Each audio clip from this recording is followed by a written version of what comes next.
பூஞ்சோலை மாணவர்கள் அனைவருக்கும் வணக்கம்.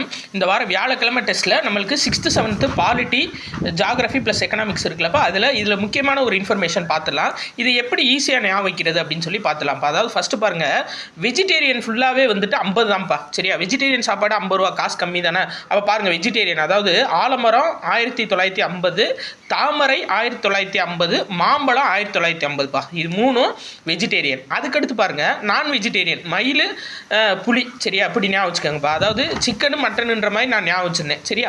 மயில் அதாவது சிக்கனு கம்மி, மட்டன் காசு கூடிய, அப்போ அந்த மாதிரி ஞாபகம் வச்சுக்கோங்க. இப்போ மயில் அப்படின்னா அது 1963 ஏற்றுக்கொள்ளப்பட்டது. புலி அப்படின்னா அப்படியே 10 வருஷம் கழிச்சு 1973. சரியா? அடுத்து பாருங்கள், 2 வரும்பா. ஒன்று என்ன அப்படின்னா ஆற்று ஓங்கில், அது வந்து 2010ஆம் ஆண்டு ஏற்றுக்கொள்ளப்பட்டது.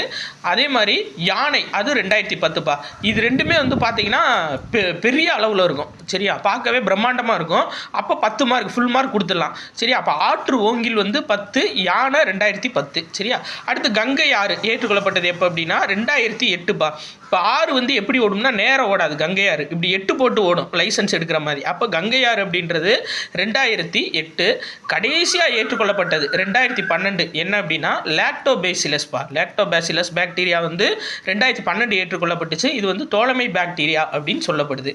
அதே மாதிரி பூனை இனத்தில் மிகப்பெரியது புலியை சொல்கிறாங்க.